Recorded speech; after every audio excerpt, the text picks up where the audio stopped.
kanintsi bazayo ndiyabhotisa kumlisela nomthinjana. Elokubizwa ke nelokusabela nguDespola noBafa bemphanda uBamshiya bemzama. Ekuqaleni ke ndanditshilo ukuba nifuna ukundibona phumelani phandle lakutshona ilanga. Ze nilinde ukuvela kwenyanga ke eyawube iqulethe wona amagama kunyanga.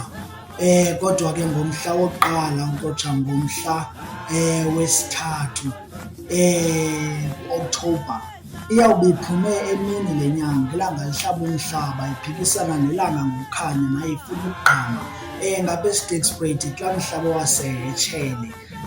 Zungaphoswa mani, zungaphoswa kumnyhadala wenkcubeko phaya eMampondomise. Zungaphoswa, zungaphoswa.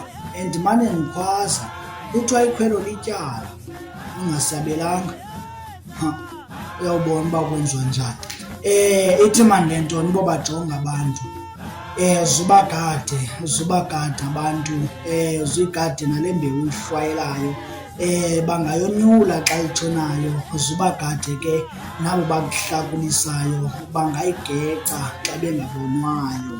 Uzubagade ke naba bakuvunisayo, kungenzeka ukuba banesaka labo ecaleni abalihlohlayo. Uzubajonga abantu, bajonga abantu, ungabajongi kuphela ngeliso lenyama, ukulisebenzise ngeliso lomoya ukubakhangela, ngoba ke siphila neenyoka ezirhubuluzele ukusiqhomfa singenatyala, bafuna ukusenzakalisa. Andiyazi ke, ndandigqibele kusithiwa umona lilifa lezinja, kodwa ngoku andiyazi inoba mhlawumbi zizinto ezizaguquka zingabantu.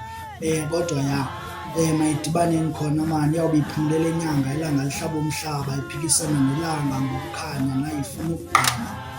Mayidibane khona eSterkspruit eHetshele, Sterkspruit eHetshele ngomhla wokuqala ukuyotsho ngomhla wesithathu ku-October. Kuyawube kumnandi phaya, ikhwelo lityala, umathole enyongande ngokudlelana. Camagu.